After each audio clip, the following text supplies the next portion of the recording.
Now, around 2 years ago, me and my brother Elliot decided to review one of the worst games ever possibly produced, Big Rig's Over-the-Road Racing. In the end, we roasted that CD and cooked hot dogs over its fiery corpse. Unfortunately, that review was taken down. It was originally created as a tribute to Alex Navarro's review of the game on GameSpot, but because of copyright claims, the video eventually became blocked. And since I no longer have the original video file, it's just another victim to the flow of time.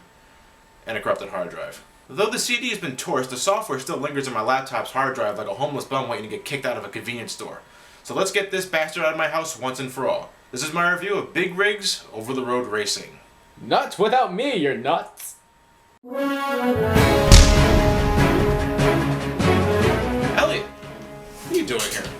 Dude, we burned Big Rigs together the first time. I'm not gonna miss this chance to waste my time and review this. What happened to your hair? Enough about that. Let's get on with this.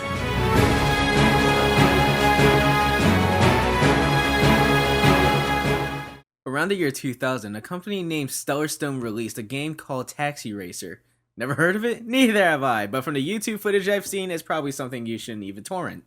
Now, from what I've researched, and by that I mean glancing at its Wikipedia page, Stellarstone was a company primarily stationed in Santa Monica, California, but its developers were stationed in Russia and the Ukraine, which apparently allowed them to create games for incredibly low budgets of around $15,000. The effort shows. With such an affordable budget, Stellarstone would later produce some Civil War games that were also, from what I could tell, entirely forgettable and just all-around bad games.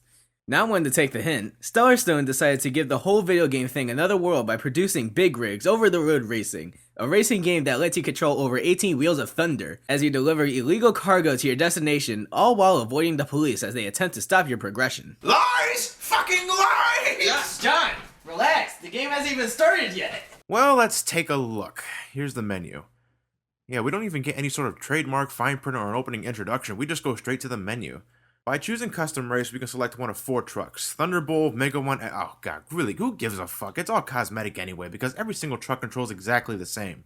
Taking a note from Sonic R, we can select up to 5 different tracks. First, we have the Devil's Passage, which is bleak, lifeless, and it lacks any sort of atmosphere to get you in the mood to race.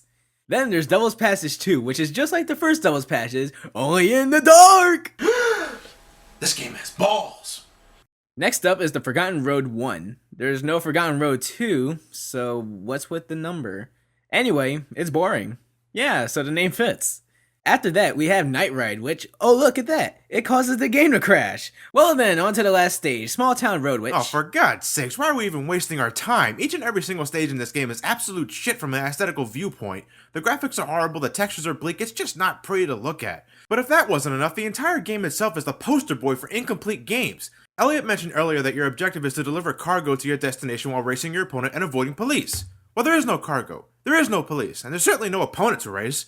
Oh, your opponent is certainly there, but because there's absolutely, positively, no programming in this game, he will never actually move. So without a moving opponent, that means there's no fucking race! So the entire concept of the game is completely shot in the ass! So without racing, then what exactly are we doing in this game? Nothing. Just nothing.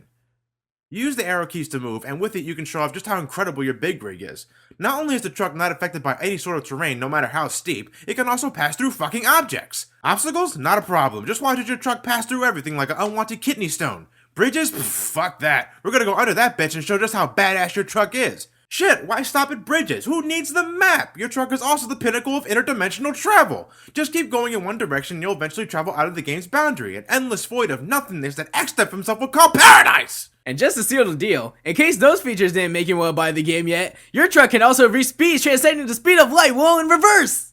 Yeah, just hold down that down arrow key and watch your truck blast off at a speed previously thought unimaginable. But hey, if you think you're traveling too fast, just let go of that down arrow and the truck will come to an immediate halt. I won't even begin to think what would happen to the truck driver under that circumstance, but who cares? It's a truck, that's awesome! In fact, your truck is so badass, you can sometimes win the race before it even begins. You're a winner! Yeah, you are a winner indeed. Look at that, the map didn't even load completely. How could the developers possibly think it was okay to release? And yes, I said developers. Could you actually believe that more than one person worked on this game? And even then, costing money to produce? I'm not exactly sure how much this game cost when it was initially released, but anything more than $0 is a ripoff to the most extreme degree. I got this game at a vintage store for about $2, but nowadays you can go on Amazon and eBay and the game reaches prices of over $50.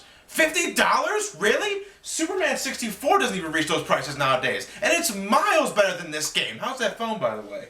Just for a little clarification, I am aware that Stellar Stone released a patch that meant to fix the game up, but if it's not a patch that deletes the game from my hard drive, it isn't freaking worth it. The patch supposedly makes your opponent actually move and race and allows you to pick the 4th racetrack without causing the game to crash.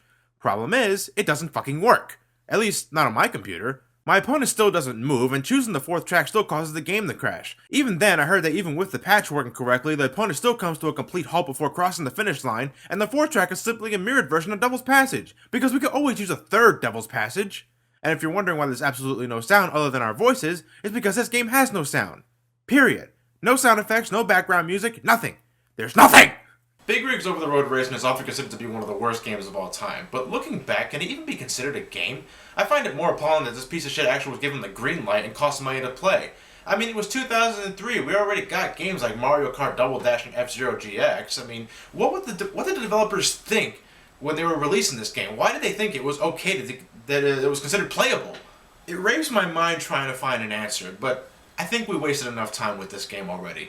Don't buy Big Rigs Over the Road Racing. Fuck it, don't even download the damn game. It's not worth your time, effort, or money. We're not going to give it a score. It doesn't deserve one. Superman 64 is a much better game than Big Rigs Over the Road Racing, and that's saying a hell of a lot. With that said, Elliot, would you care to do the honors? With pleasure.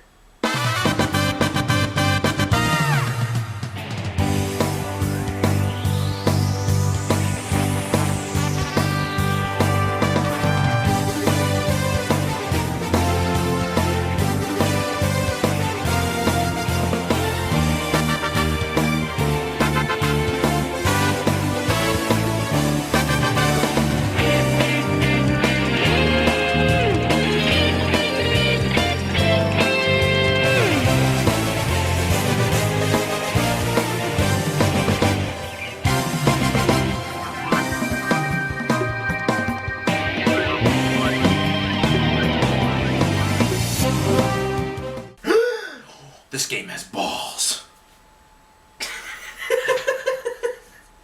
One more time. I wasn't feeling the balls. You had to have really strong, plentiful balls. Okay, right.